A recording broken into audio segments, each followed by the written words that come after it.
Hey, Kale and Eula! Oh, Adia is here too! Hey, it's the Traveler and Paimon! How are you? Did you rest well? Yep, this is a comfortable place to rest. I guess that's one thing here that's better than the desert. But other than that, there's not much going for this place. Saying things like that isn't going to help, Adia. But it's the truth. The desert is full of terrible memories for me. Being there was like... yeah, like wading through thick mud. That's a weird way to put it. Actually, if you hadn't mentioned it, Paimon would have already forgotten that this domain is in the desert. I know what you mean. The air here isn't at all like the desert. It's very humid, almost as if we're in the rainforest. It's a very familiar feeling for me. Everyone looks well rested. If you're ready, we can start making our way to the jungle north of here. Good luck, everyone! I'll be rooting for ya! Hold on. I said we, didn't I? No need to say goodbye, because you're coming too. Huh? But wait, I'm just the mascot! You can't back out this time, Adia. The manager of the fairgrounds is waiting to see you. She said Adia is the only person who could help. Yes, Kale and I discovered a fairgrounds in the forest. The person in charge of it seems to be a Spontamod scholar. A scholar? But what's she doing there? Researching the forest ley lines? Oh, I wish there were ley lines here that I could ever study. Anyway, I know who you're talking about. I'd better come along then.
Destiny has brought me hither.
Don't let any of it roll away now.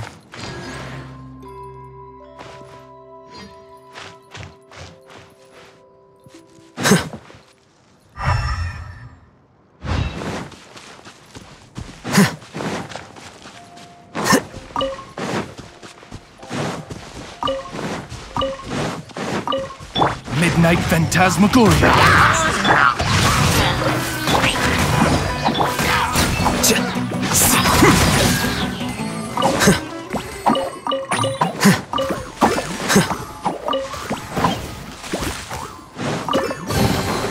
Don't let any of it roll away now.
Don't let any of it roll away now.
Finally, someone has arrived.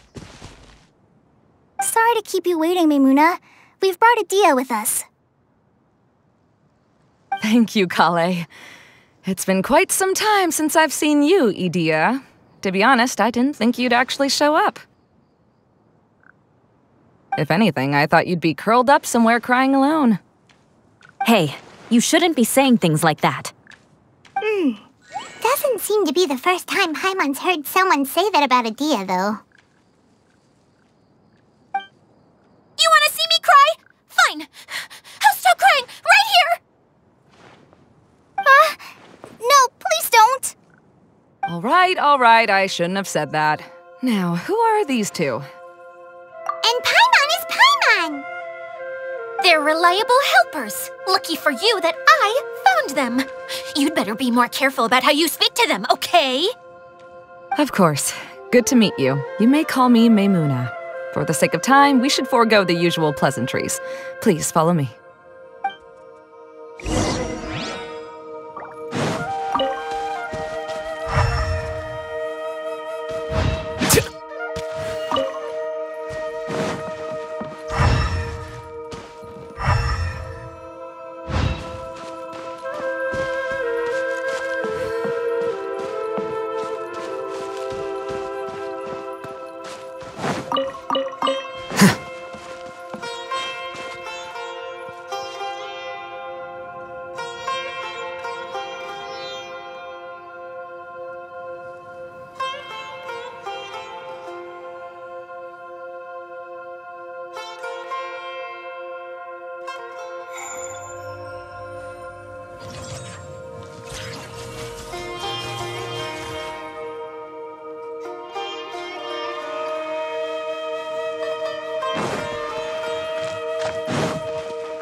Wow! Look at that huge tent! Amazing, isn't it? I helped make it. What fun would a fairground be without a tent, right? Really? Paimon knew you couldn't be so pathetic. You just act modest all the time to hide your actual abilities. Huh? What is it, Kale? Sorry. I'm not sure if I should tell you. I'm afraid it might dampen the mood. That's not important. Please, just speak your mind. Well, there are lots of vendor booths set up here, but there's no one running them. In fact, there's no one at this fair at all. It looks pretty deserted. The truth is, this used to be an exciting and bustling place. But just a few days ago, something happened, and it seemed like... Like, the world was suddenly flipped upside down? Yes, exactly. Something fell from the central hub into the tent and knocked down the crystal light that was hanging at the top. Oh, the crystal light. Mm-hmm. I remember a certain someone said that we should have beautiful lights to celebrate at a fair, and made us that crystal light. But once the light fell, the tent became a complete mess and the Hydro-Eidolons were trapped inside. Just when I was at my wit's end, a man from the Lawrence clan came and offered his assistance. Wait, he offered to help you? Yes, and he refused to listen to any of my warnings. He just walked straight into the tent and then... Yes? And then? Yeah! Don't leave us hanging here! What happened? And that's it. He became trapped inside along with the Hydro-Eidolons. Oh no! We have to do something! We can't just leave him there, Maimuna! I know, but the situation inside might be more difficult than you think. You should mentally prepare yourselves. Just talking about it is a waste of time. Since we're already here, let's go and scout out the situation ourselves. All right, this way, please.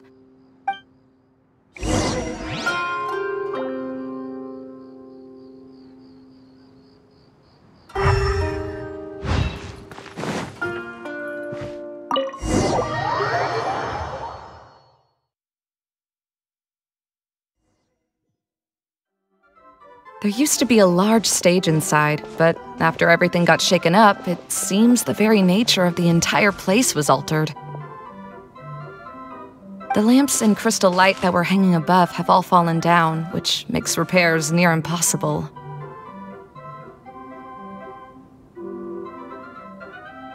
Wait, so you mean it's difficult to move around in there? Yes, mainly because of the lights. Do any of you have experience being on stage? Once the stage lights turn on, everyone's attention is focused on you.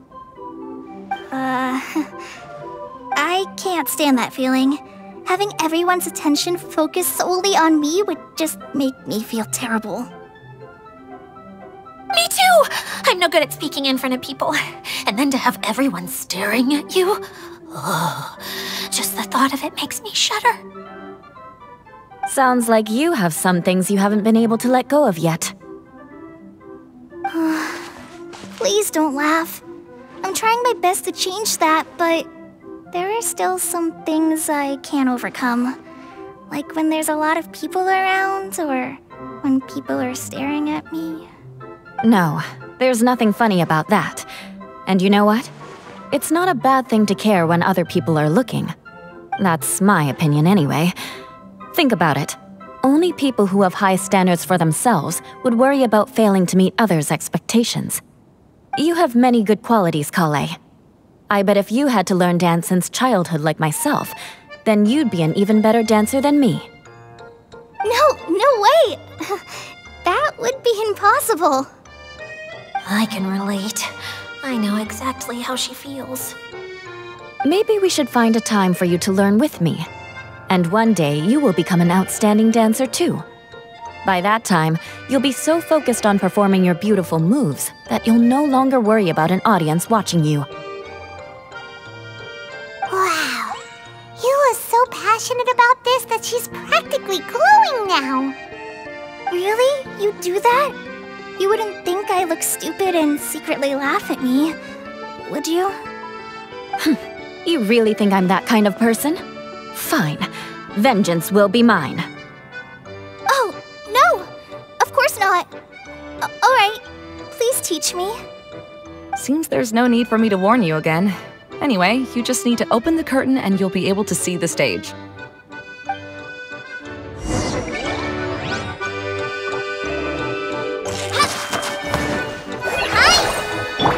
I condemn you!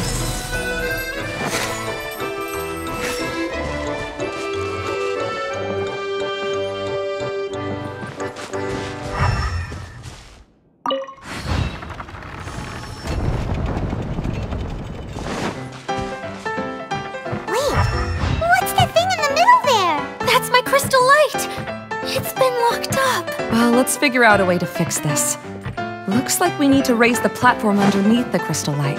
If I remember correctly, the stage controls should be somewhere around here.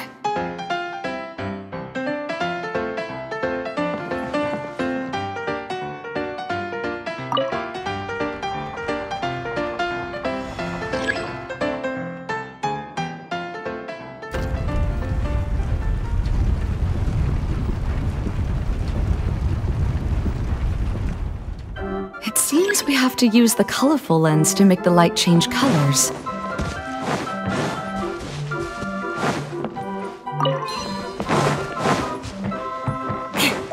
Rack and ruin!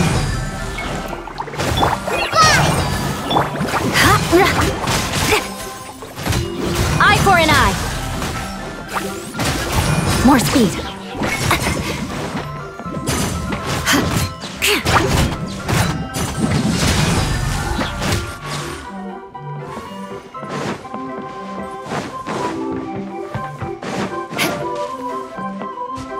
More speed. That's one way of shining new light on the problem. Hey, Maimuna? Do you happen to know someone named Sino? No, never heard that name before. Why do you ask? Oh, never mind then. I was just thinking you two would have a lot in common. Back to the situation at hand. We should probably head into the passageway that opened now.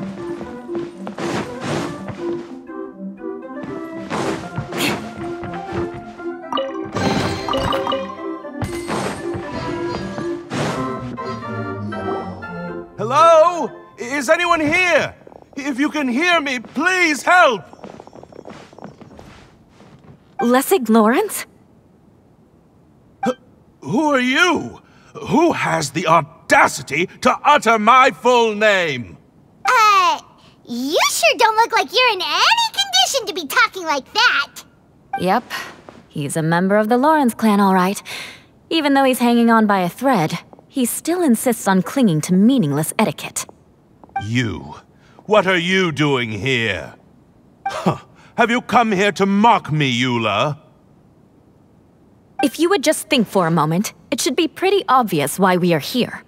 Yet, now you're intentionally trying to provoke me? Of course, you don't have to accept my help. After all, aristocrats are naturally superior and need no help from others. Yes, thanks for the reminder. I don't need help from the likes of you. I don't think he really means it, Eula.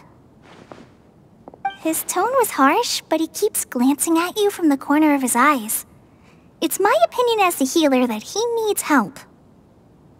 Okay. He's been trapped for so long that it seems he's forgotten how to hold a decent conversation. How ridiculous. Let's go. We'll leave the stage to this person who'd rather save face than save his own life. Hey, no, wait! Halt! You cannot just leave me here. We're both of the Lawrence bloodline, after all.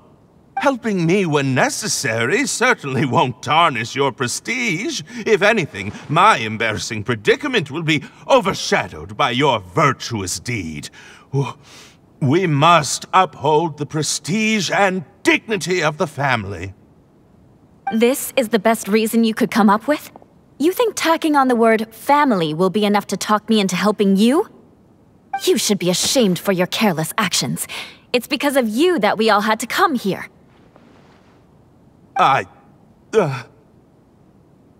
Seems everyone in the Lawrence clan is this way. They'll do anything to save face. All right. Looks like it's time for the mascot to step in. Here you go. One for Eula, and one for Lessig. What is this? Candy? Thanks. Oh, the smell! It's just like the aroma I smelled coming from the lens. Yes, that's right. Enjoying something sweet always lightens the mood. Oh, thank you, Miss Mascot. I certainly do feel much better now. So he's willing to thank someone else, but not me. Eula has been worrying about you the past few days and asked me several times regarding how to find you. But now that you two have been reunited, I won't have to keep answering her questions anymore. Oh, I'm so happy. Let me clarify one thing. I don't care what happens to him. If you're going to keep saying nonsense like this, then... Eula will never admit that she actually cares about him. Yeah, you're probably right. If you're going to keep saying nonsense like this, then at least give me another piece of candy. Oh, sure. I still have more. Sorry, I admit my mistake. I know I've caused heaps of trouble for all of you. Why couldn't you have just said that earlier? I'm back. Oh? Have you already finished catching up? Why are you all looking at me? Oh, nothing. Don't mind us. All right, then let's clean things up here and keep working our way toward getting the crystal light fixed. There's no need to push yourself in your condition, Lessig. I'll take him and find some place for him to rest. I happen to be a little tired myself. All right. I'll leave my cousin to you then. You'd better rest up and regain your strength before we settle things, Lessig.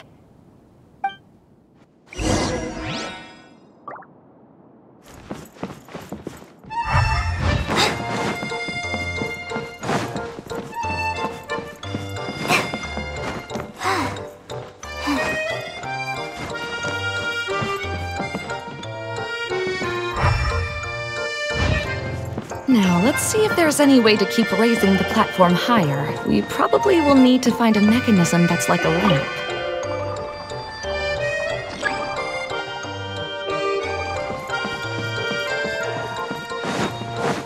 Strange. Is that really the Lessig that I know?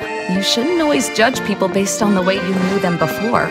People change, and people can always make different choices.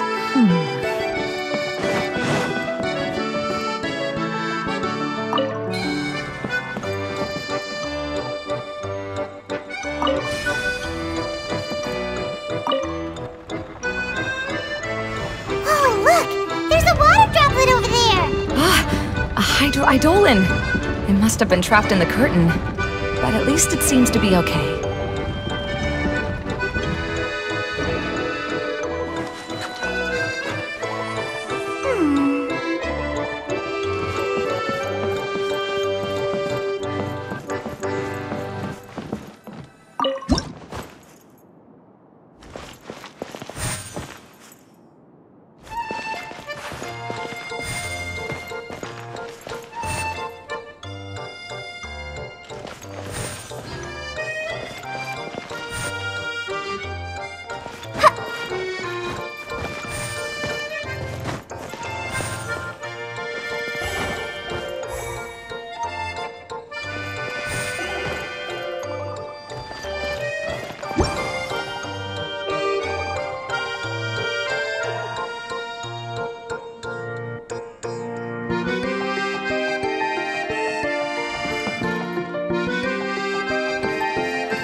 It is a magical tent, after all. The inside is much larger than it appears from the outside.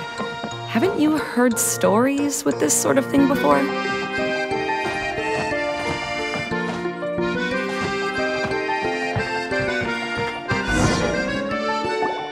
Oh, another path has appeared! This should be the last level! Yes, don't worry. We're almost to the top of the tent. The last thing we need to do is raise the crystal light to the very top of the tent.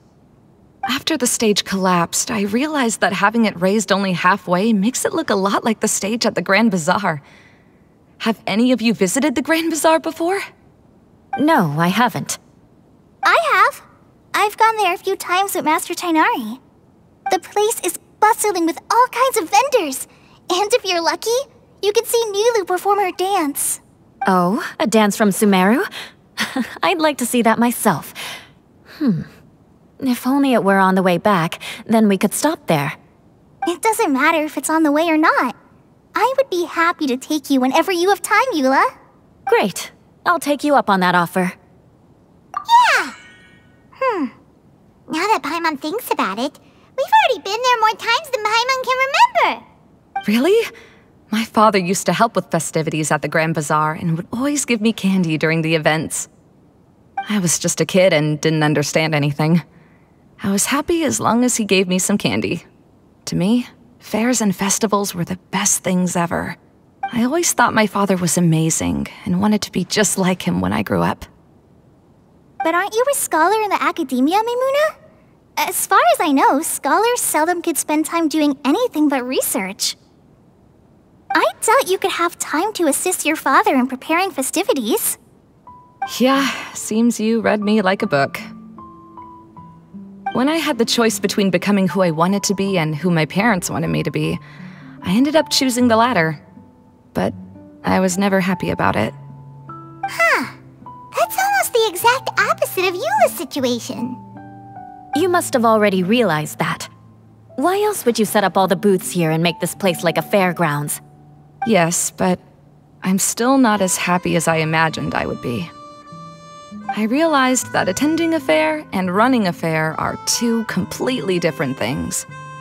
The main reason my childhood was so fun and carefree is because my family worked hard. But my father knew how difficult and tiring running a fair could be, so he wanted to push me towards academics. But in the end, I didn't do well in either. I gave up on myself and resorted to investigating ley lines in the desert.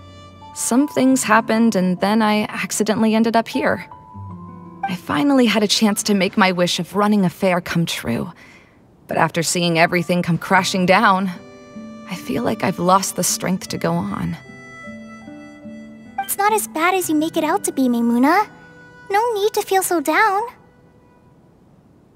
You have the courage to change, and you've been actively guiding us on this journey. Someone who's given up on themselves could never do these things. Oh, Kale. I understand my situation better than anyone. You don't need to try to comfort me. It's not that I'm trying to comfort you. It's just that people sometimes don't realize that their actions speak louder than words. Believe me, this is something that I learned from my time together with Eula. Oh, what are you trying to say? Oh, nothing. Now, let's get that crystal light fixed. All right.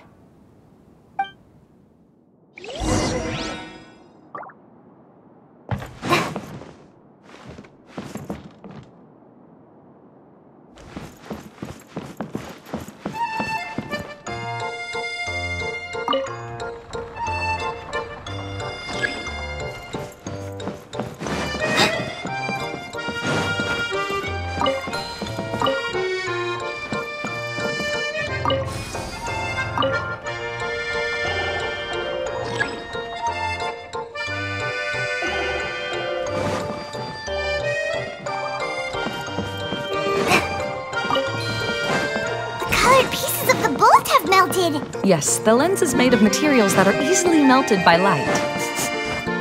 Is it me, or do I smell something sweet here?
Good. That should do it.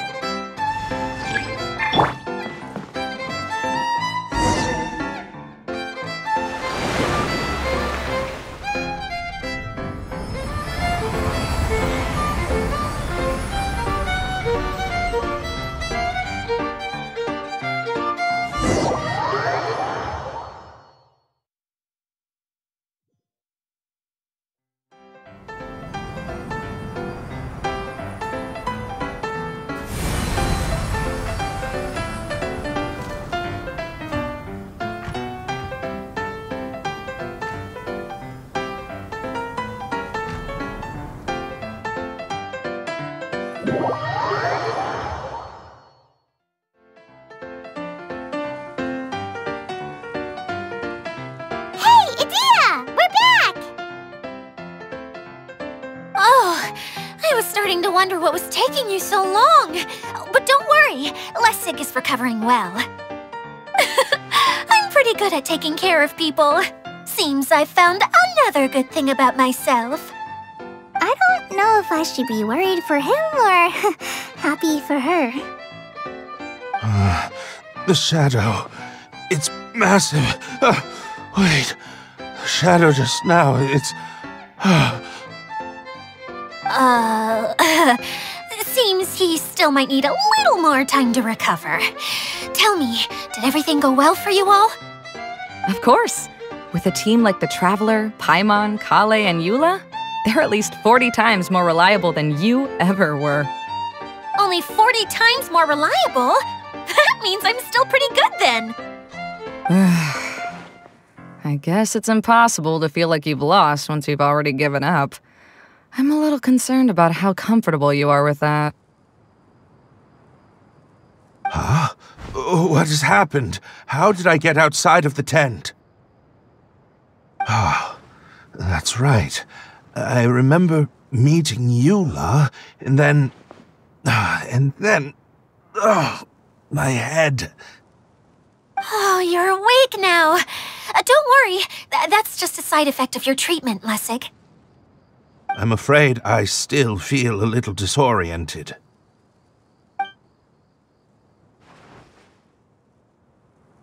Lessig Lawrence.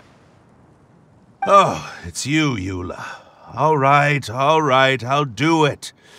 I'll come back to Mondstadt with you and abandon my wild efforts to restore the Lawrence clan. Interesting. Now you want to talk. Seems like you've had a change of heart. In that case, maybe you'll be able to explain everything in detail for us now. I admit it, yes. I came here in hopes of finding a way to restore the Lawrence clan to its former glory. But it was a long journey, and I didn't always know the way. I passed through Liyue and Sumeru. There was even a time when I lost my wallet and had to live in the wild. But the peculiar thing is, I realized that nobody knew me out there. And not a single person even cared about the Lawrence clan. You and I are like glass pawns that were raised in shackles. We were taught to act like nobles, but outside the walls of our home, the people of Mondstadt despised us. Such pompous, hateful, and stubborn teaching. It all culminated to making us cling to the old aristocratic dogma in an attempt to maintain our pride. It's like a never-ending game of tug-of-war, but it is meaningless. You understand. Or I should say, you have already long understood. But I'm afraid that I have only just realized this. Paimon sorta understands what Lessig is saying. Everything he said is true. Your family is probably unaware that you've already changed how you see things. Yes, this has all happened recently. After coming to this domain, I realized the Mondstadt that I want is one where not everyone fears me. All that I and many other members of the Lawrence clan long for is a place where we can live peacefully with others. Lessig, both you and I never had anything to do with the glory of the Lawrence clan. That is all in the past. We are just ordinary people. I originally planned on returning to Mondstadt after taking care of things here. I never thought you would come here. I was completely shocked, which is why I reacted like I did. I'm sorry. See, people can always make different choices, and it seems that Lessig has also chosen to become someone he truly wants to be. Yes, about that.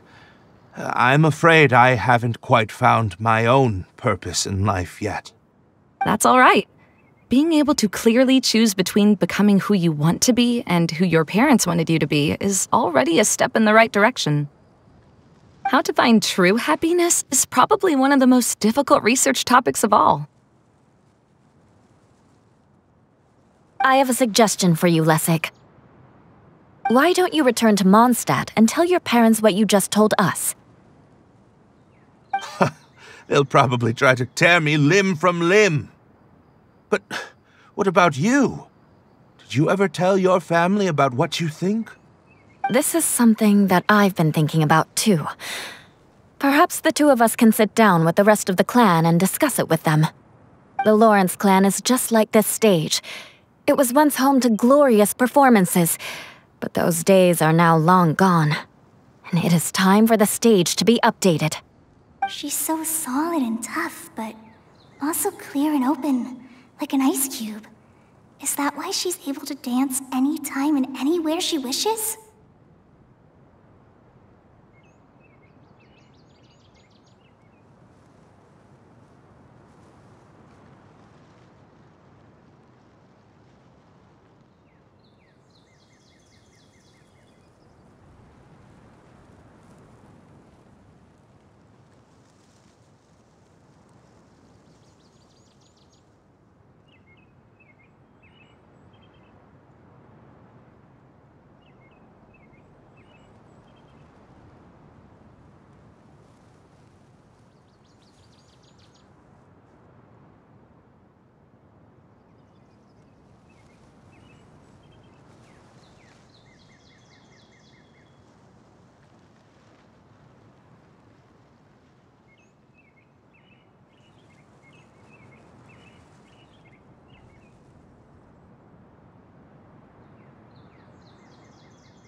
Are you all done talking now? Yes, I think so. By the way, that is for you. Please take it. I found it on Lessig earlier.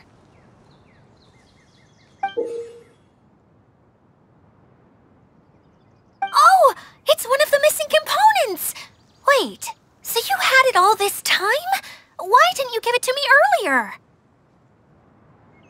Well, you didn't ask. All right, I admit it. I forgot about it. Okay, we'll let the Traveler hold on to it for now. Wait, this looks like... It looks pretty familiar. Have we seen one of these before? Shh! Now's not the time to brag about being a hero! Ah, right! I also bought a similar box at the last festival. Yes, people often use this kind of box for candy at festivals. This was one of the materials originally used to create the tent. But now that the tent has been repaired, we no longer need it. Eating the candy from the box as an adult will never be as delicious as it was when you were a kid. But if you really think about it, there are way more things you can eat as an adult. Ah, so when it comes down to it, eating candy is sort of like life. It's just another choice.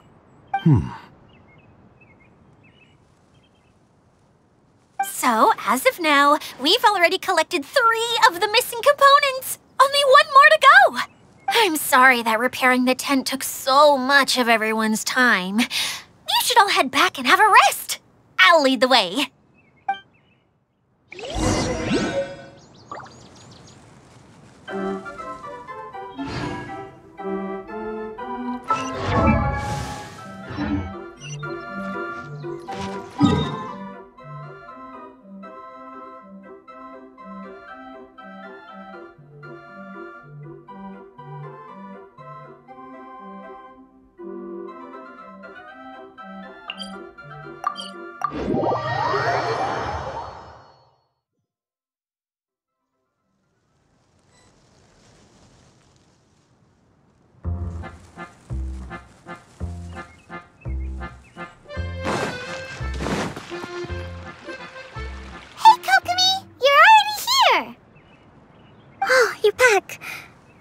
Your adventures to the forest went smoothly? Yep, you could say that. How about you? Up to anything today? Well, I suppose it's time I told you that as the divine priestess of Watatsumi Island, I shouldn't actually be here now. The truth is that a relic known as the Shinro Casket was lost from Watatsumi Island long ago. But recently, an orb matching the relic's description suddenly began emitting light, almost as if it was guiding people to it. This is what led me to find the relic's whereabouts.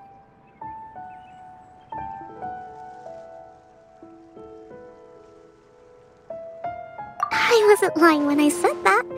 Goro has often told me that sitting at home reading light novels is not the best of practices, and that I should try to get out more. As I made my way from Watatsumi Island to Sumeru, I enjoyed a variety of breathtaking sights. It really is a beautiful nation. I even stayed in the rainforest for several days. I was surprised to find that the relic had ended up in the desert. I knew it was somewhere here, but I still couldn't pinpoint the exact location. Though I feel that Itia was not intentionally trying to hide anything from us, this domain does have plenty of secrets. I'm sure you've sensed that too.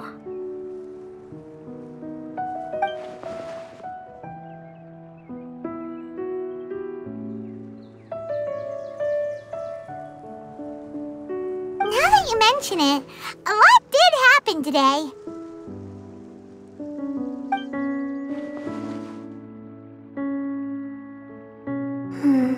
I see. When you found Lessig, did you also happen to find any clues related to this domain? I'm afraid that he was caught up in his thoughts and didn't pay attention to his surroundings. Actually, before the world was flipped upside down, this domain didn't look anything like this. Hey everyone! Oh, I hope we're not interrupting your conversation.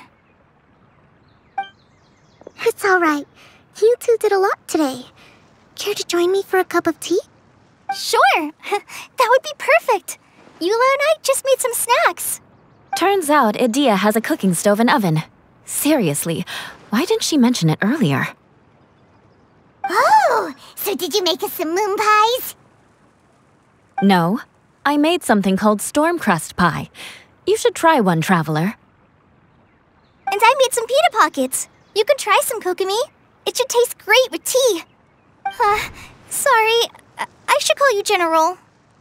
Oh, I would be happy to try some. By the way, Eula, how's your cousin doing now? Oh, him. You would never guess, but he's busy over by the oven now.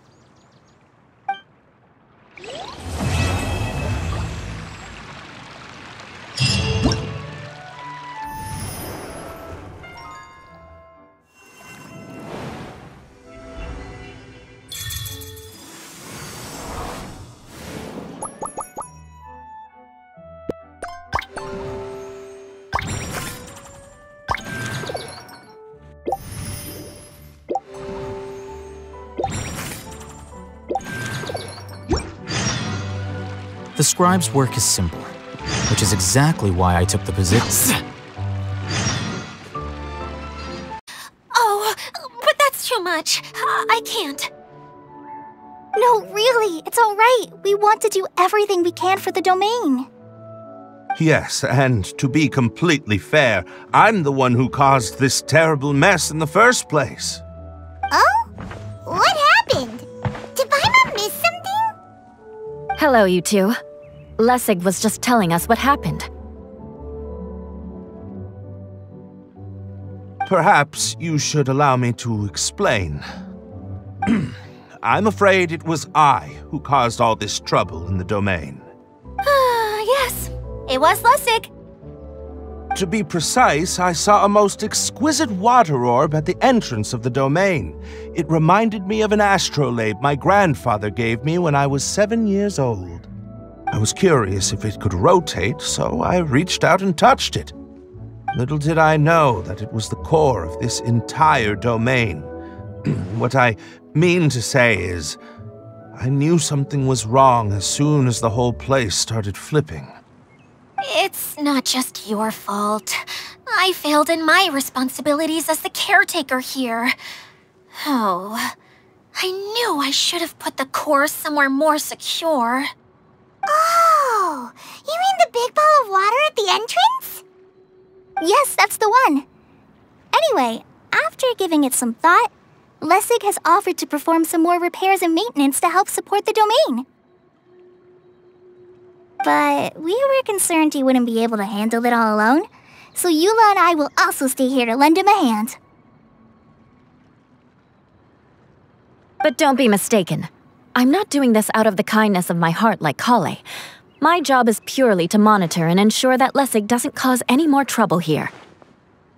Oh, sure. I don't think anyone's buying that anymore, Eula. Though I do remember that Amber mentioned we should just nod and agree when you act like this.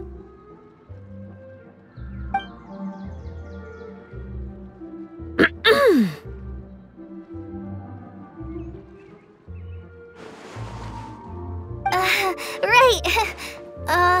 You better not slack off today, Lessig. No, I'll get right to work. Either way, Lessig is going to be in charge of making lunch for everyone today. Yes, I'll do my best. No need to worry. What was that? No, I mean, thanks everyone for giving me a chance to redeem myself. I can already feel new strength kindled inside me. Ha ha ha.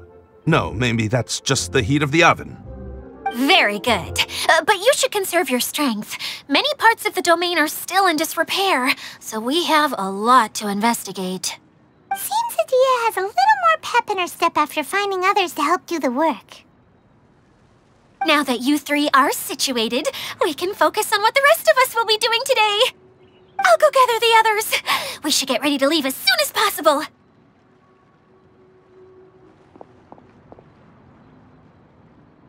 And there she goes. At least she seems to be happy. Maybe this is how it feels to be in charge.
Witness the power of hope. You play here. Scatter!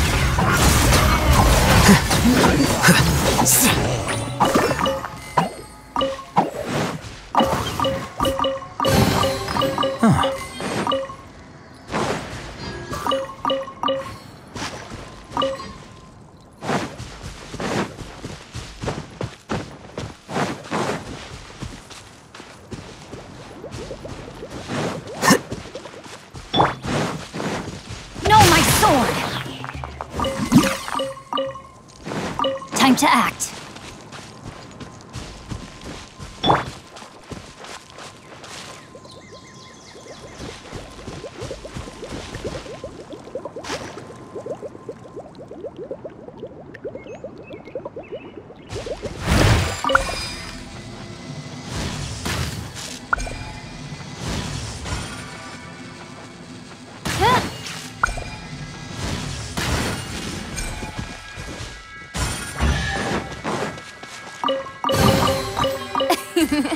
Cry out my illustrious name.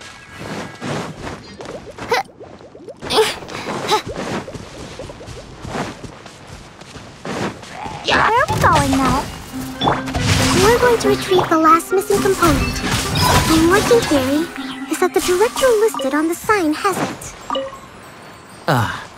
No details slips by our general. What's a director?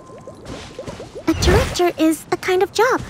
The one we're looking for is named Zosimos. Zosimos is responsible for managing everything that happens on the stage, similar to how Itea is responsible for managing the whole realm. Wow! Sounds like Miss Itea must be way busier! You'd think so, wouldn't you? Care to comment on that at all, Itea? Maybe someone else can explain. I'm just enjoying taking it easy, as usual. Stay put! No rest for... Here you are.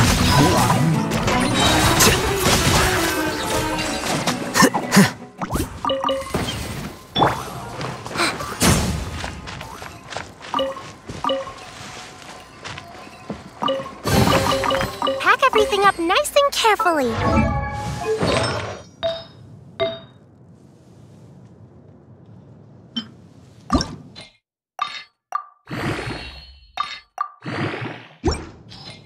Don't drop anything.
It all into a bag for you.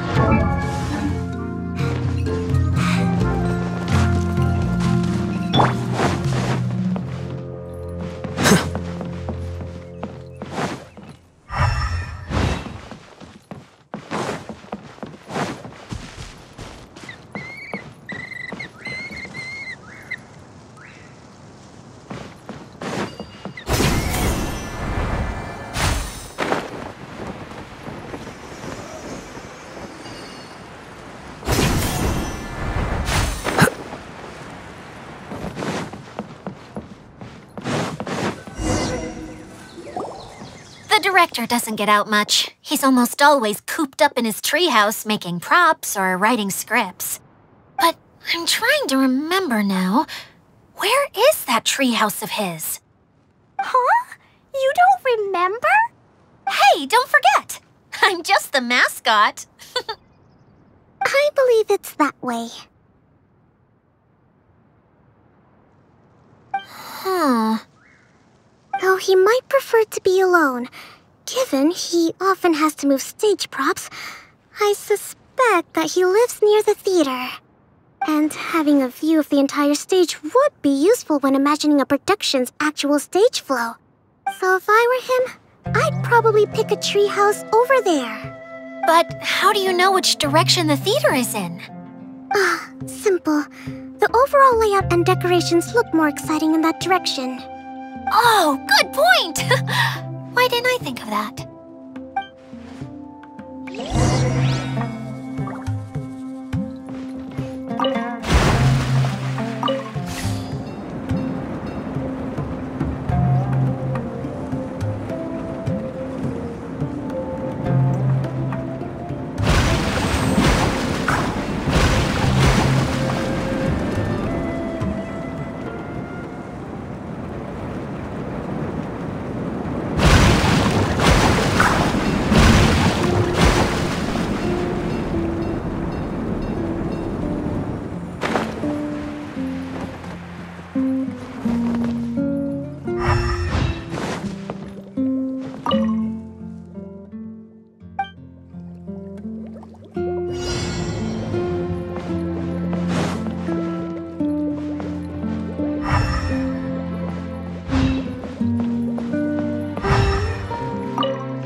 Flicker.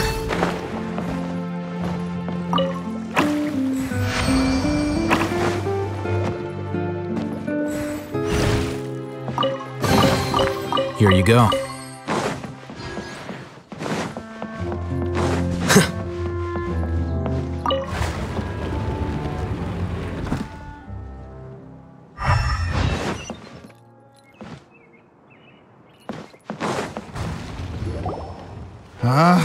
Where did that blasted automation mechanism go? The male actor standees are here, but where are the female ones? Who's that? Idea? Yes, Sosimos! 'Tis I, Idea! How's that for a dramatic entrance? This is a surprise. I was sure you'd be... Curled up in a fetal position, crying to yourself? Wow, what a fascinating little creature. Did you just read my mind? The name's Paimon? And no, Paimon's no mind reader.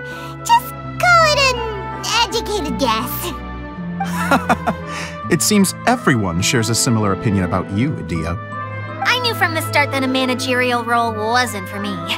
But I found my true calling now. As a mascot! Mascot? Is that a new role? I don't remember casting you for that. Okay, enough about me. I'm just here to introduce you to some new friends of mine. And that's why we came to see you. Well, do you have the component that fell out of the central hub? I do. However, I'm afraid the incident has caused many malfunctions with the stage mechanisms, and I can no longer put on any performances. Okay, so you're holding the component ransom till we help you fix the mechanisms, huh? No, till we fix the stage, surely. I'd have thought he wants us to make some more props, no? Given that some of the standees are missing. Or maybe the component is broken and we need to fix it. You're all forgetting that the majority of his work involves writing scripts. I'll wager that he wants us to edit them. What has gotten into you all? What sort of person do you take me for, The component is safe and sound. I can give it to you now if you'd like. Although I was hoping that maybe you might be willing to help rescue my show? You're a big group. I have lots of roles to fill. It would really speed up the casting. A show? That sounds fun! I want to help! Can we? Also, truth be told, I've hit a bit of a roadblock in my script and was just thinking about how to move the story forward. And then you all showed up. Suddenly, I got my muse back. I don't know how to explain it, but something about seeing all of you finally helped me figure out how to continue my script. Huh? You mean that story you've been stuck on forever? Are you serious? You really think you can finish it now? Yes, really. Just give me a little time, and I'll write it all up. In the meantime, I'll leave things to you, Adia. Whoa! And he's off to write the script! Zosimos has always wanted to write an epic story about a thief and a mage. Apparently, he got the idea from some rumors that were swirling around, but he only got as far as writing the intro before writer's block set in. Why don't you all take some time for yourselves while I see what I can do? We'll reconvene after the director finishes his script.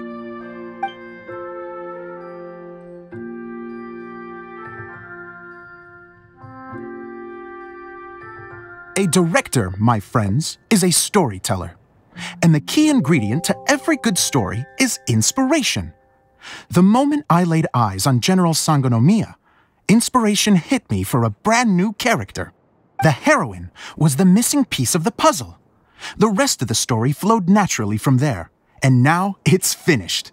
So please, take a look through your scripts, and we will tell this story together.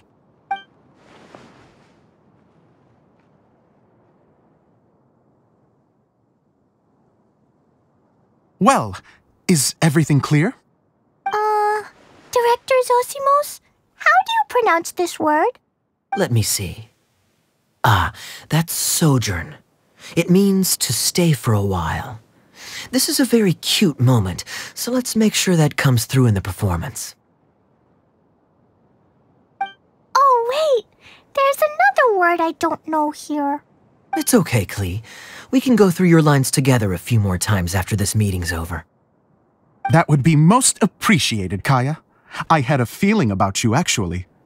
You seem to know a thing or two about character acting. Tell me, have you acted before? You're too kind. It's all in the script, really. It just rolls off the tongue. Oh, you think so? Well, you definitely have a knack for it. I've actually been looking out for someone with your talent. If I make it as a big-time director, then I can see us working together for the long term. Be sure to stay in touch, okay? You and I are gonna go places. What can I say? Sounds good to me. Great. Fantastic. Now then, please go through your scripts one more time. But don't just read the words. Remember my notes, and really let the character inhabit you. I need to have a look at the stage, so I'll leave you to it. If you need me for anything, I'll be in the big theater right in the center of this area. Wonder what the theaters are like here. Let's go check it out while everyone's still getting ready.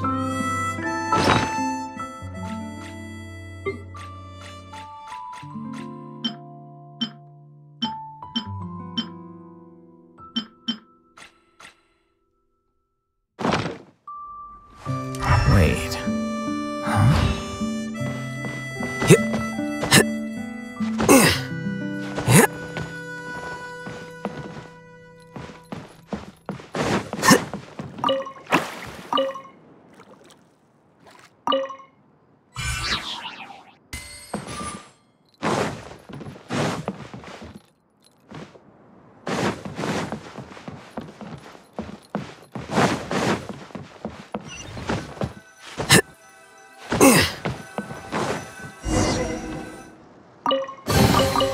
Huh.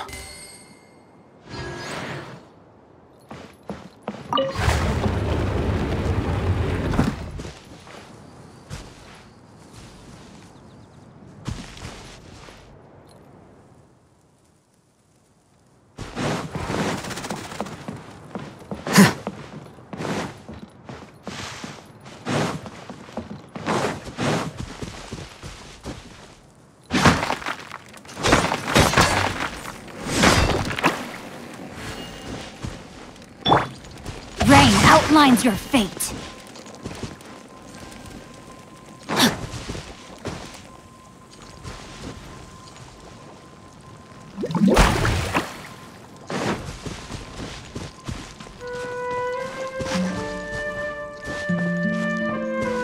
Body and mind.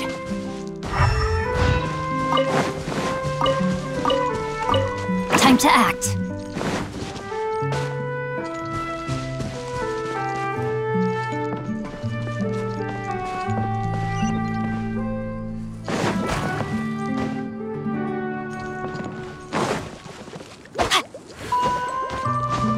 Body and mind.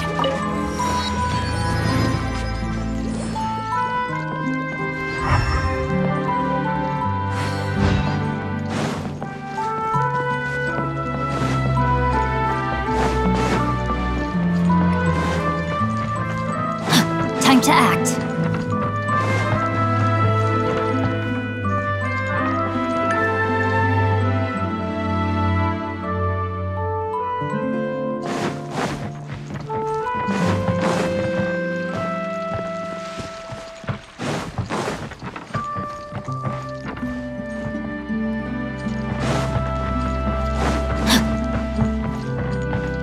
Time to act.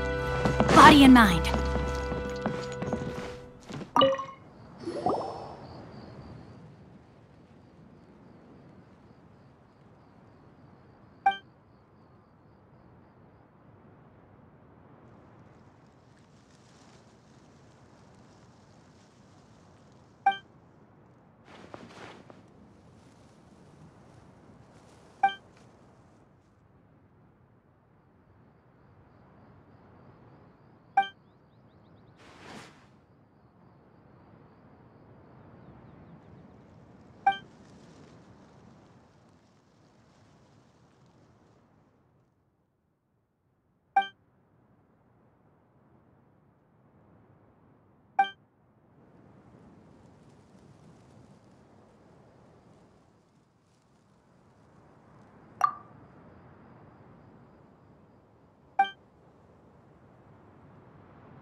Body and mind.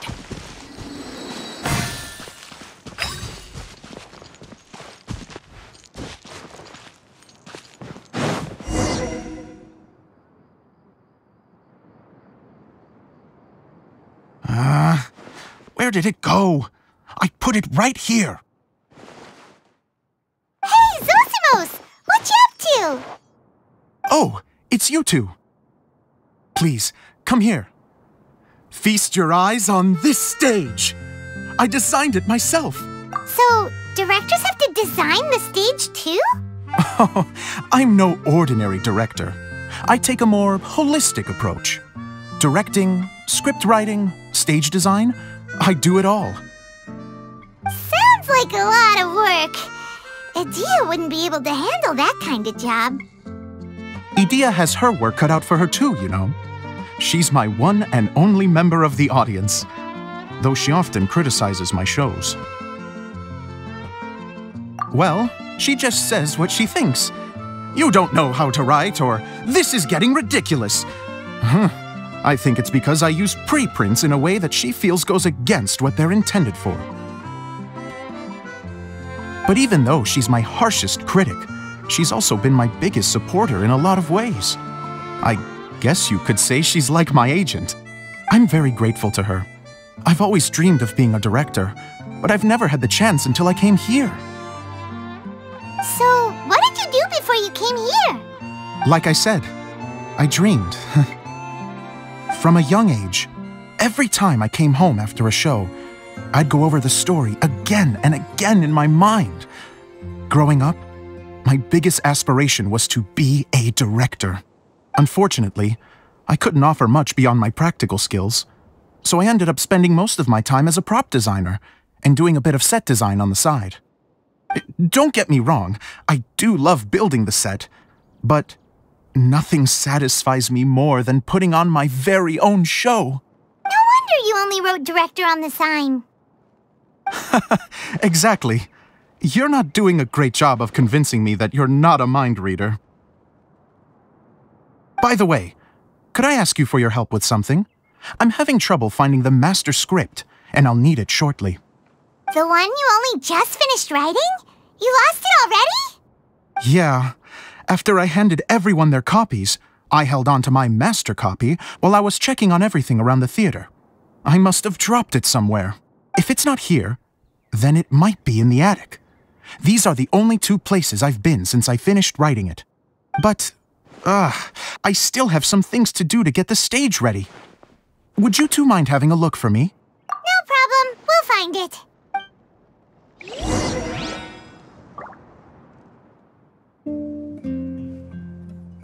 The thicket board's mechanism should be functioning. Let's see. There's the lights. Oh, and the microphones.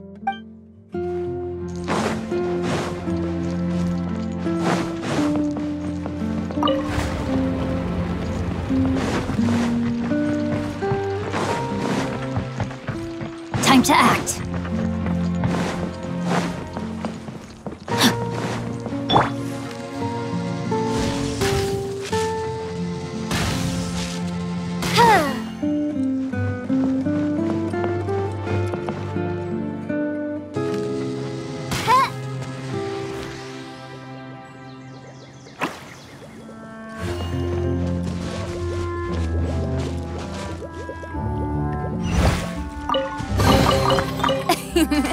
Cry out, my name.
What trinkets lie veiled within this desolate plain?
Destiny has brought me hither.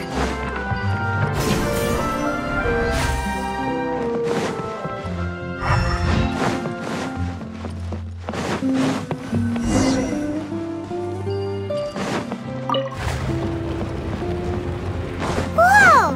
Look at all these books! Now, where's the master script?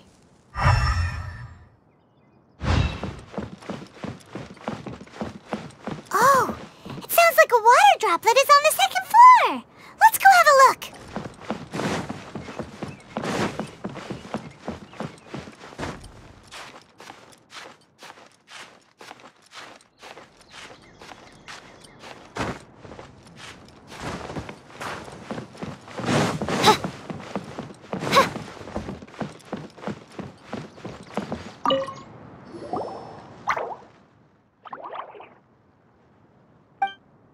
Wow, this is a lot of scripts. Looks like the water droplet has been managing them for the director. Most of them look like works in progress. Then it should be the one that's finished. Okay, let's look for the thickest one and then check the ending. This is the only script that fits the bill. Plus it looks pretty new. This must be the master script. Let's go give it to Director Zosimos! Zosimos, we got your script! Ah, thank you. That's a huge help. I'm running out of time here. There's no way I'll be able to fix everything up perfectly. We may just have to wing it. Anyway, the stage is secondary. The performance is what really matters.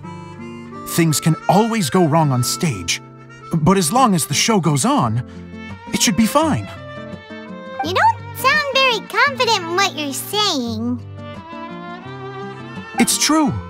I realize now that a show is the art of the unknown. Even if you have the same actors performing on the same stage, the performance will be slightly different every time. Those subtle differences are what make each performance special. Okay.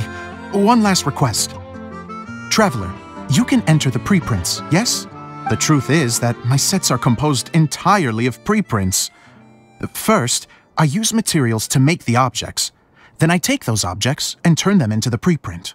Now, of course, preprints are really meant for making objects to furnish the domain. So using objects to create preprints is, strictly speaking, the reverse of what this is intended for. But Edea said that if this is what I really want to do, she's not going to stand in my way. So that's what you meant earlier. Okay, well, what do you need us to do? I'd like the Traveler to go into the preprint set and help move props around during the performance. The reason is, Oh, Paimon gets it now. If you're busy directing, moving the props, and operating all the mechanisms, you never get the chance to watch the show. Yes, I know that I'm no master playwright, but still, even if it really is a half-baked script, with shoddy writing and moments of sheer ridiculousness, I'd still like to see it for myself, just once. Hard to turn a guy down after a speech like that. Thank you. Genuinely, I'm so grateful. I'll go and inform the others. Then, as soon as you're ready, the show can begin.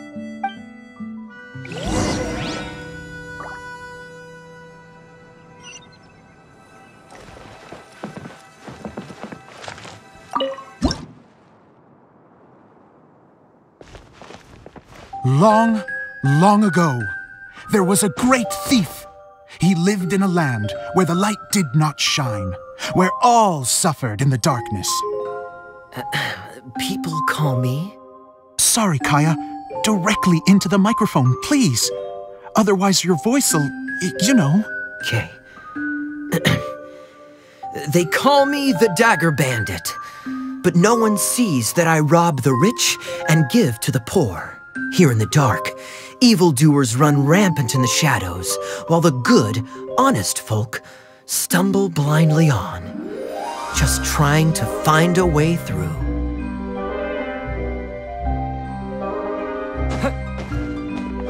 As the bandit brooded, suddenly the world was inexplicably changed as a single star appeared on the horizon and flew across the sky. Traveler, stomp on that movement mechanism in front of you.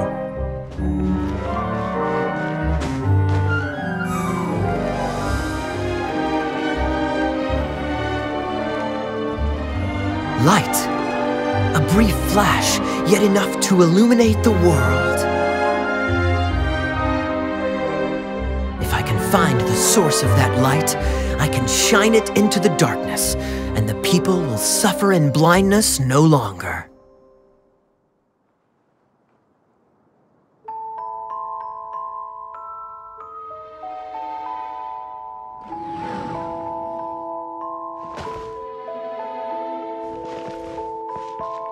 Without a moment to spare, he set off to follow the star's course. All the while, the star kept moving through the sky. Traveler, the star kept moving through the sky.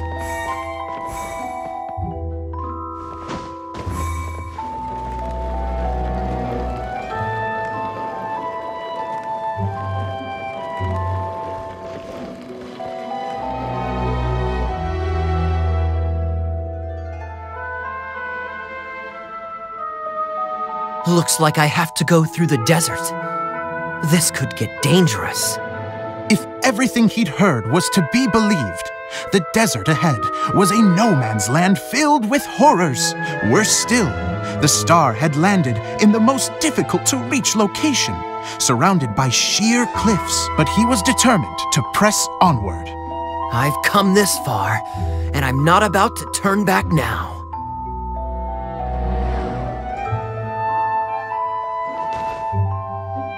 The Dagger Bandit trekked deep into the desert wasteland. Yet when he finally arrived at his destination, he found not a fallen star, but a young girl, dressed in white. How strange.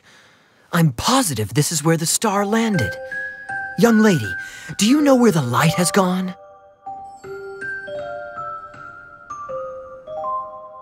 The girl replied, Traveler from afar, the light you seek is only a bottled flame. But the flame has now died, and its light is long gone. A bottled flame? Yes, it was a gift from another. And so, the girl began to tell the story of how the bottle came into her possession. The girl hailed from a kingdom that sat atop the waterfalls. But when the reigning dynasty fell and a new one seized power, she and her people fled for their lives. A thick fog began to fill the air as she made her way through the forest, and dense thickets tried to block her path. There is a mechanism down there that you can press to retract the thicket board below the stage.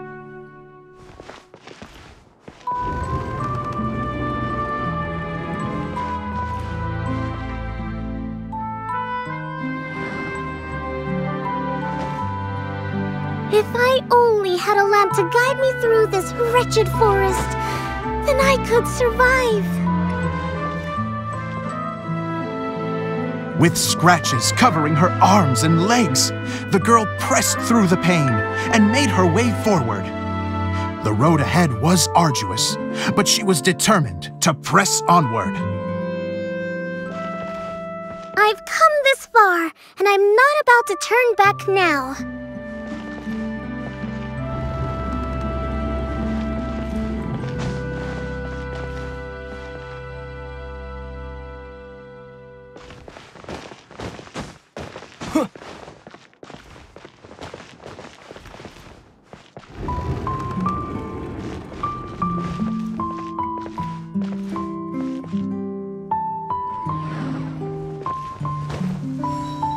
But just as she was drawing near her destination, a huge stretch of thorns and brambles suddenly came into view. Despair set in and began to weigh on her heart. If only someone could help me, I would give anything in return. The girl's heartfelt wish in her moment of desperation did not go unheard. Wait! There's no mechanism for the final thicket! Ugh, I must have forgotten to check those boards. According to the story, those thickets should be gone from the stage now, right? Yes, total oversight on my part. Ugh, what a pain. I can help! Traveler, catch!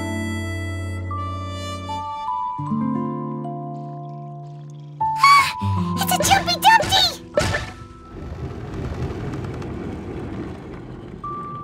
The girl's heartfelt wish did not go unheard, for a Jumpy Dumpty who was passing by helped to clear a path for her. Oh, thank you, Jumpy Dumpty. And so the girl continued her journey deeper into the forest. But what she found there was not a lamp, but a mage glowing with fire. So, just to clarify, it was supposed to be the mage who helped burn a path through the thicket. Save it for the end, man! The mage took pity on the girl and handed her a bottle. Then, the mage began to tell the story of how the bottle came into her possession. The fiery mage had an adventurous spirit and enjoyed taking long journeys. On one such journey, while taking rest in an oasis, she found a beautiful bottle by a crescent-shaped lake. Klee, quick! Get in the light! She was an extraordinary mage, with the power to grant people their wishes. She turned the bottle into a thing of equally extraordinary power. But the only place that it could make wishes come true was inside of the bottle. Oh me, oh my! Look at this wonderful bottle of mine! It could make a fine toy! But better still, a sojourner's home! The fiery mage blew into the bottle, allowing it to grant one single wish outside its glass walls. Oh, am I supposed to blow into it? Wow, it lit up! A flame was kindled within the bottle, and it began to glow a fiery red, just like the mage herself.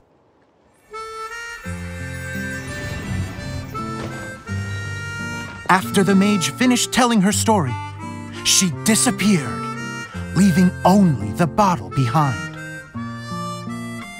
A magic bottle that can grant wishes. Then I wish to leave this place and go somewhere where no one will ever find me again. And then? The bottle seemed to softly inquire.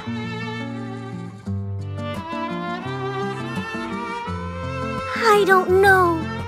The flame in the bottle faded as the girl's single wish was granted, and she found herself in the middle of the desert, far away, where no one could ever find her.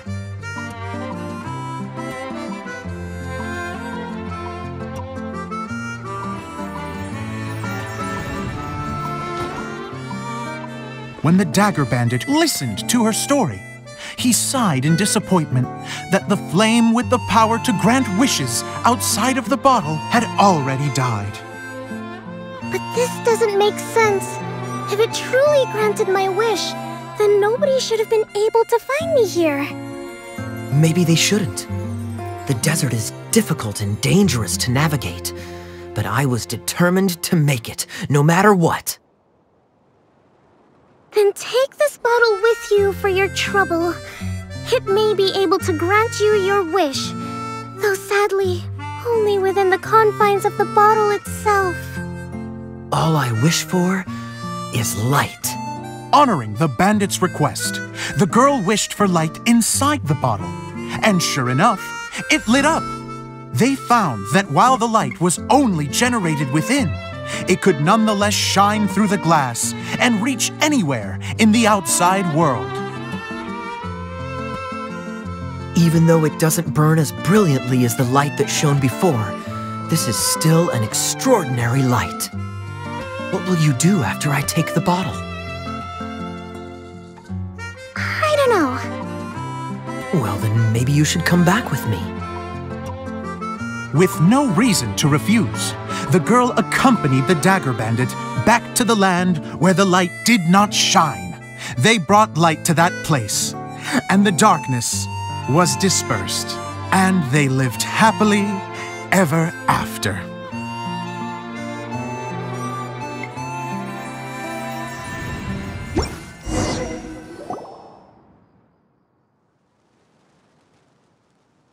And we're done! Seems the show went pretty well.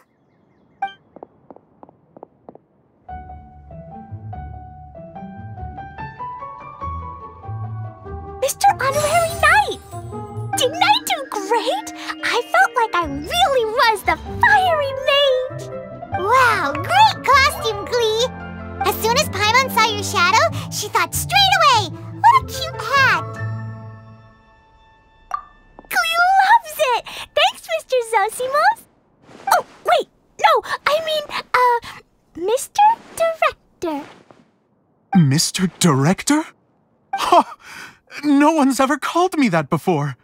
Thank you, my dear little mage. Thank you so much. Oh, I'm so happy. Miss Adia said that she tailored it a little bit so it would fit me, but you were the one who designed and made it. You're amazing. Yeah, that's amazing! And it sounds like Adia did a great job too! It was nothing really. Just one of those, oh no, whatever shall I wear to the ball moments. Sewing comes in handy at times like that. Sewing is an art in its own right. You're more talented than you give yourself credit for, Adia. Really? Oh, I'm just gonna go for a second. Please, chat amongst yourselves. She gets embarrassed so easily. She really can't handle being in the spotlight. Adia's a sensitive person and doesn't have a whole lot of self-confidence. I hope all the excitement hasn't brought her to tears. Oh, I'm a little worried. Don't worry. I'll go make sure she's okay. I'll see you all later. So, what did you all think of the play? Any thoughts? Huh? Uh-oh, time to get serious. Now, are you sure you want to hear what we really think? Oh, absolutely. I had the courage to ask, didn't I? So, don't mince your words. Go ahead. Speak your mind. I can take it. Okay, Paimon will go first. So, the dialogue at the beginning was pretty good, but it ran out of steam as the story went on. Paimon could tell that you ran out of inspiration somewhere along the way. The characters were honestly a little bit ridiculous. Paimon didn't get what you were trying to do. The moment anyone started to show any kind of substance, suddenly the scene was over. Yes, all very good points, Paimon. I would add that in its attempt to pay tribute to the series 1,000 Nights, all semblance of a coherent was sacrificed. Plus, I do have to penalize you for the issues with the props.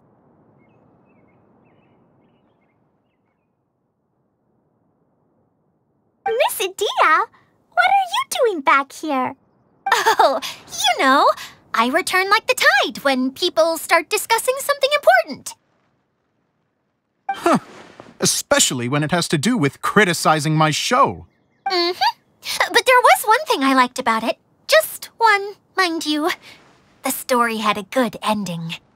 You think so? I thought I was letting him off lightly. Adia, could I borrow you for a moment? Oh, sure. Excuse me for a moment. Back to you, Paimon. Keep up the good criticism. Okay, in that case, Paimon did have one other complaint. Let's hear it. Taking criticism on the chin is all part of being a director. The ending was all wrong. The girl's motives were clear and simple the whole way through. It was kind of jarring when all she had to say was, I don't know. And doesn't anyone else find it weird how her whole community was on the run, but she was only looking out for herself the whole time? I'm fine. I'm not going to improve without feedback. I also learned a lot this time with the chance to be off stage. To be honest, it was a dream come true. What a great attitude. You don't seem upset at all by our comments. I wouldn't say I'm completely unaffected, but you're only speaking the truth. They're all very valid points. Still, now that Paimon thinks about it, you did finish the script in a bit of a rush. Maybe we were being a little too hard on you. That's perfectly fine. Nothing is as important to me as my work on the stage. We all use our imaginations when we're kids, right? I used to play with dolls and my own cardboard cutouts by the light of an oil lamp. The shadows would come to life and dance on the walls. I never got tired of it. Fast forward to now, And in many ways, I'm still that same little kid, lying on his bed, making sound effects. And I get the same joy from running a show now as I did in my little bedroom theater. Of course, a director can accomplish nothing without a cast and crew. So on that note, I want you to all know that I am eternally grateful to each and every one of you. Hey, don't mention it! We had a blast! Okay, here, take this. Your component, as promised. It's the bottle from the show! The one that lit up when I blew into it. That's right. Can you guess the secret behind why it lights up? Oh, maybe there's an invisible fairy inside that opens its eyes when you blow into it. Bingo! You guessed it. That should do the trick. Oh, wait, this needs tightening up a little. Hold on, this will only take a second.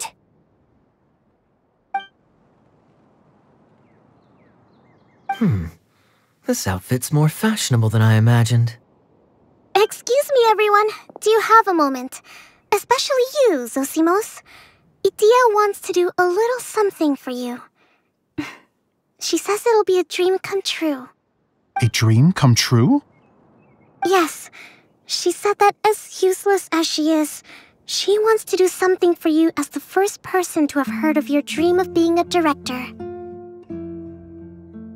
Her words, not mine. I have to disagree, though. I have never thought of Idia as a useless person.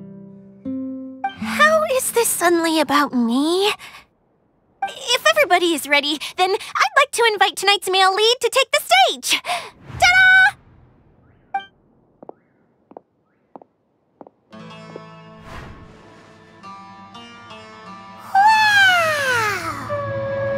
Cool! Kaya's turned into the real Dagger Bandit! How is me changing outfits supposed to make the director's day? It's just a prototype costume.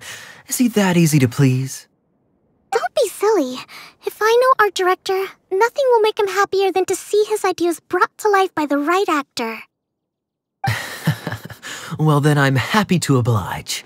Who am I to argue with the star of the show? Zosimos drew up countless designs and made a few prototypes before landing on this one. It just needed some tailoring to fit properly, so I made a few stitches here and there. I hope the result isn't a disappointment. Oh, it's perfect. Idia, I'm so touched. Thank you all. You've made me happier than I ever thought I could be.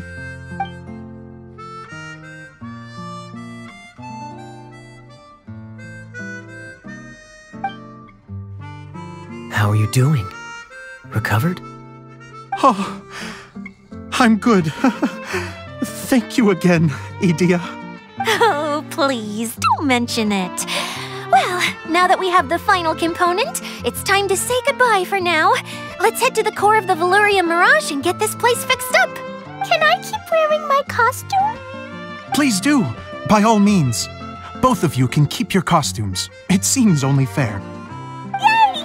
Kaya, keep wearing yours too. It looks amazing. I agree with our mage. I'm sure it's not every day you get to play such an unforgettable character. Sure. I think I can be a bandit for a little longer. Bye-bye, Mr. Director. Take care, my dear friends.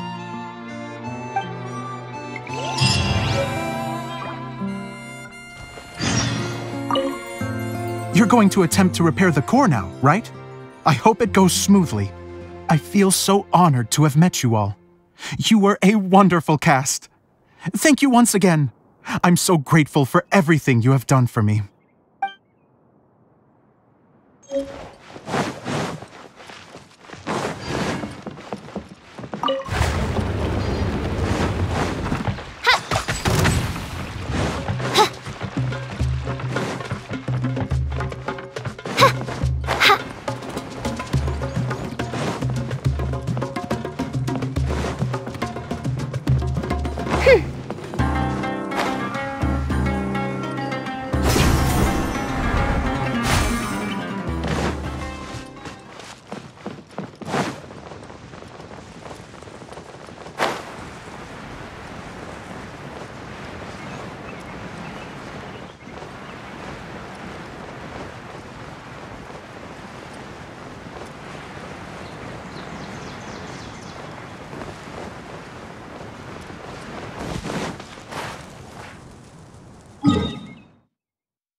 Yes.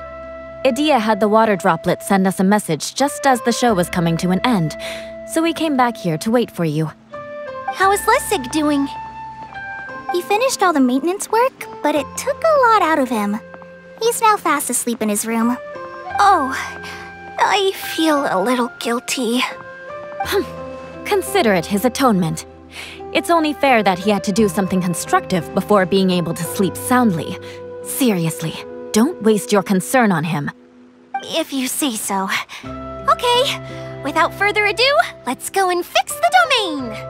Isn't this where we first met Water Droplet?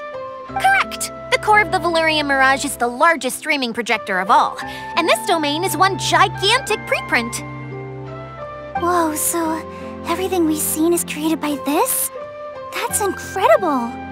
So, to fix it, same process as usual, right? Do we need to use the preprint? Exactly! Well done! You catch on quick! It's hard to forget after doing it so many times now. Let's get going! This is the final step! Yay!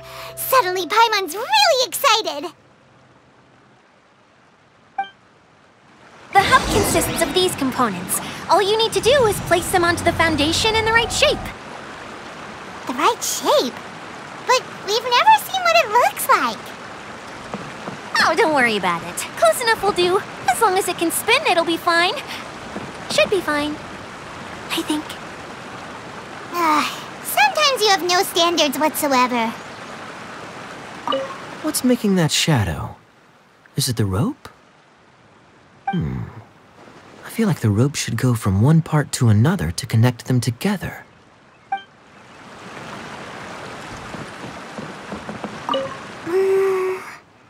If I remember correctly, I think there's supposed to be a small cog on the right-hand side. So maybe that's the candy box.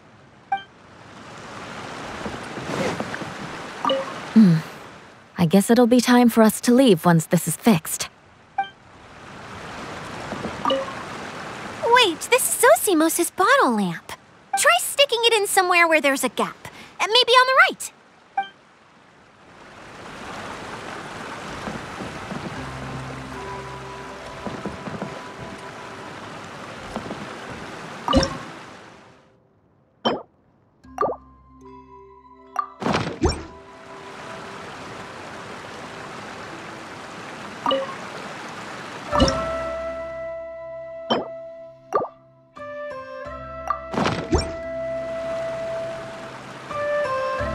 I created another universe and founded paradise. For I, Fischl, and the Prinzessin der Verirrt...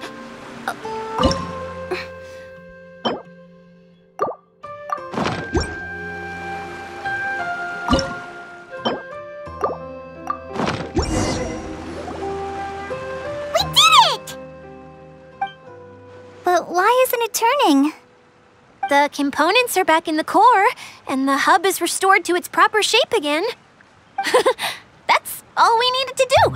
Like any wound, it just needs time to heal. It'll probably just start turning again one day in the middle of the night when no one's looking. Really? I thought that with your special abilities, you could get it turning again right away. What? Huh? All of us are dying to see it. Not just how the domain looks when it's fixed, but also Idea. in her element. I want to see Adia using her magic powers too! I bet they're super awesome! What are you guys talking about? And how is Klean on this, but Paimon isn't? They're referring to our mascot's true form. As I've said all along, there's much more to Adia than she gives herself credit for. She has a very special power. Though, I think some of us have sensed that already. Did you notice right away, General? I only found out when I was chatting with Eula. So our general was the first to notice. It seems like she's more perceptive than she lets on. I'd say the same about you, Kaya. What the? All of you? No? I mean, I wasn't trying to hide anything from you, I promise. It's just, for people who stumble upon this place by accident, I think my current form is more approachable than my true one. I don't want people to get scared when they see me. What? What is it? And whatever it is, how the heck does everyone know about it? Well, for one thing, I sensed elemental energy in the residents here, but none of them have visions. Then my mind started to wander as I was reading a storybook, and suddenly, I had a thought. Since hydroidolins can change into any form, why not human form? You hit the nail on the head. All right, in that case, please allow me to introduce myself once more.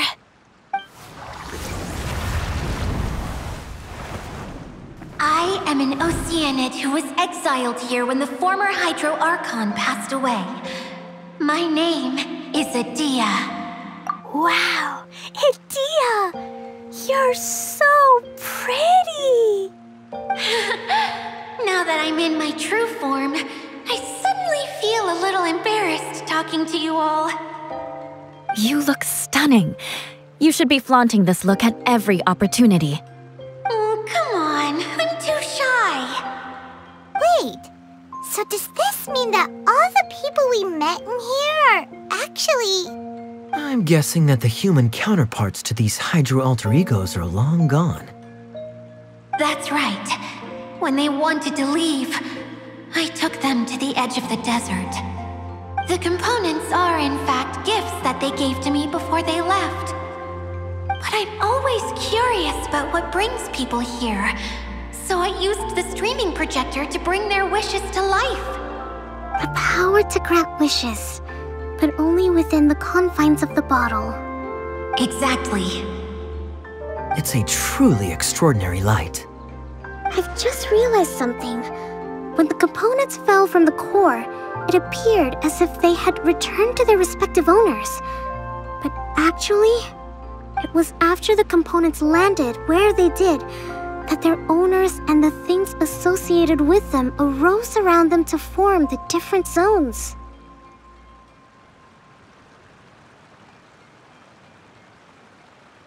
So now that the components have been retrieved, does that mean that all those things are gone? Don't worry, they'll be quite safe. As long as I remember them, they'll never disappear. However much we might criticize each other or get into scuffles, in this mirage, they will always be my friends. I had so much fun in the choo-choo cart and hanging out with Mr. Director. I'll never forget them either. Me neither. I'll always remember my adventures in this fantasy land. Very good. But it's probably time I set this wheel in motion. This one's all yours, Adia, our magical mascot. Please work!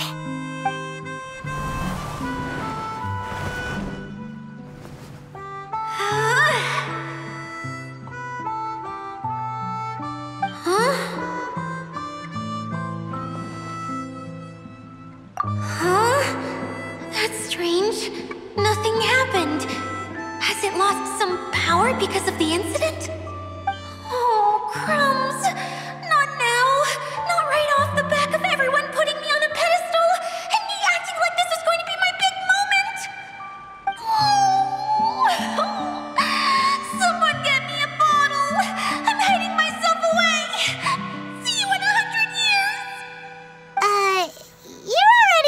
Lumina bottle. What now? This was the only way! Now I'll never be able to show you how the Veluriyan Mirage is supposed to look. Hold on. I have an idea.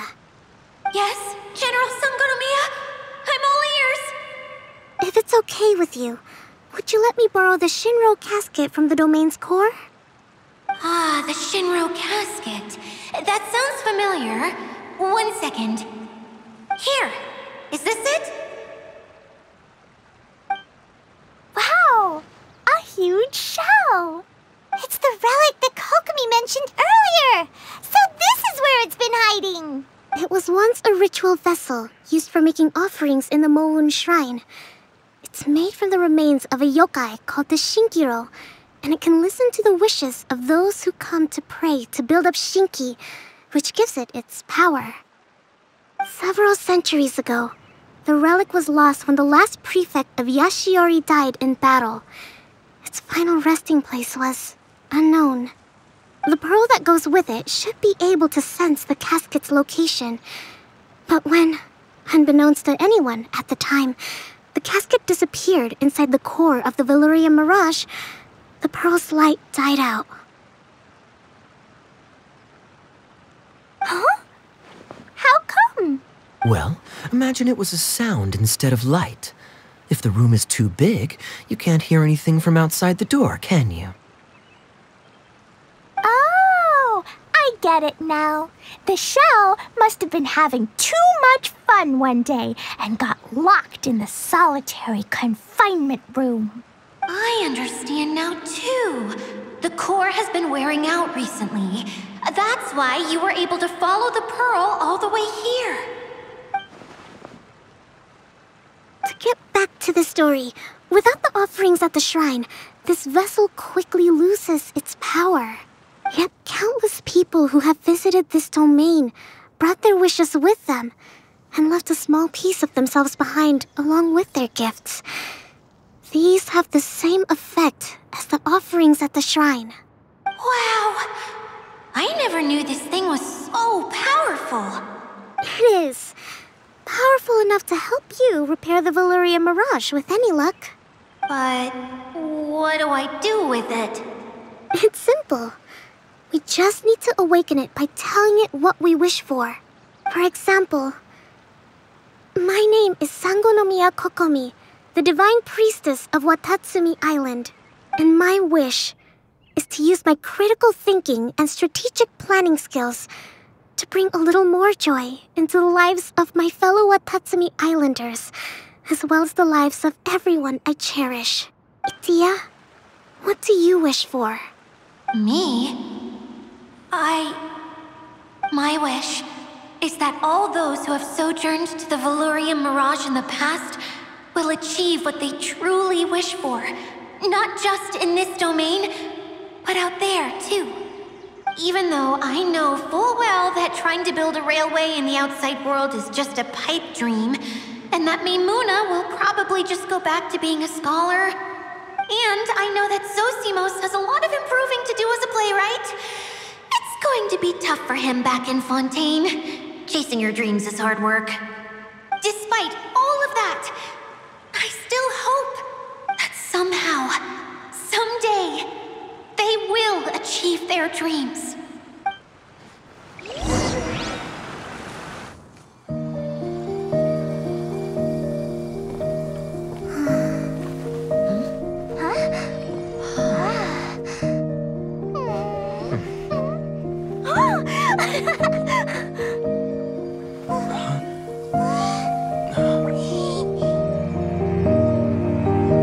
Okay, the combined power of our hopes and dreams is at your disposal.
Yay!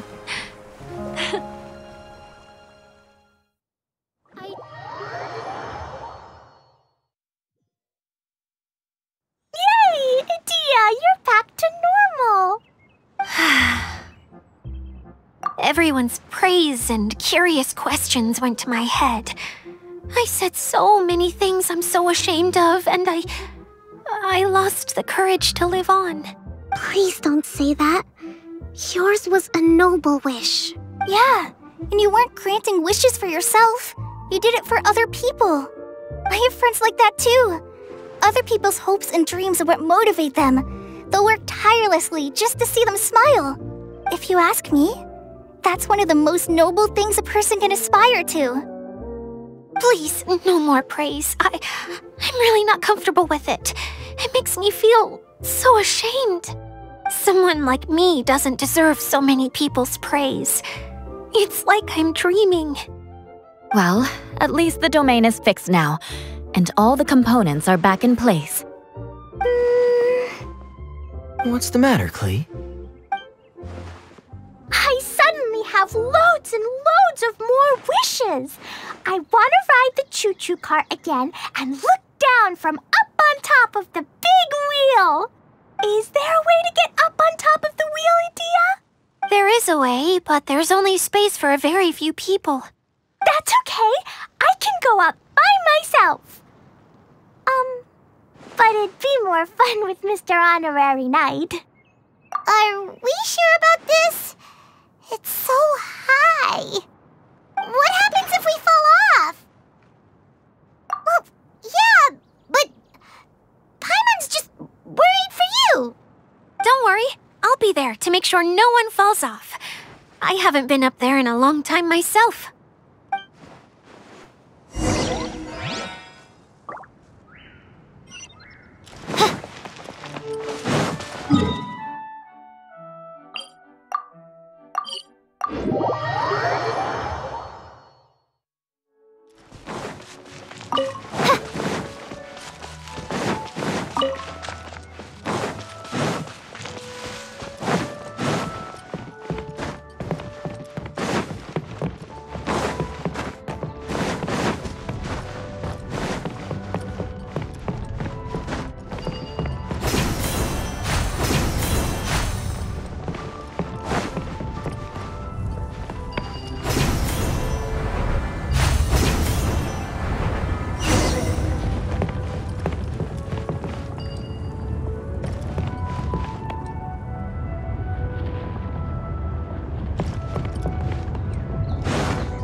You need to bring Kaya and the others up here. Sure thing.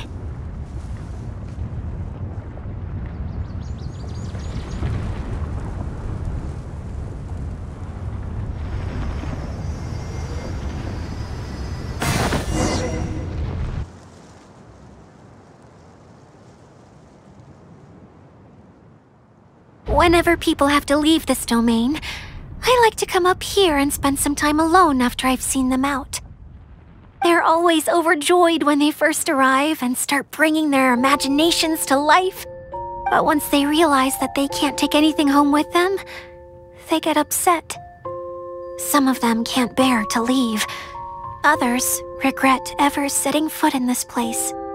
Do you ever get sad, Idia? I feel lonely at times, but not sad. A lot of people destroy everything they created before leaving, but some don't, like the residents you met. Before they left, They asked me to make replicas of themselves using hydroidolons. Then they tasked these replicas with maintaining everything they built here, as if this was their way of keeping their dreams alive. That's beautiful.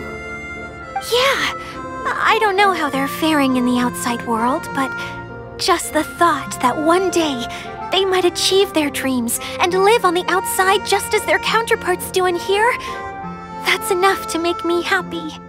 It feels like I'm here waiting for them in the future, where they've achieved everything they wanted.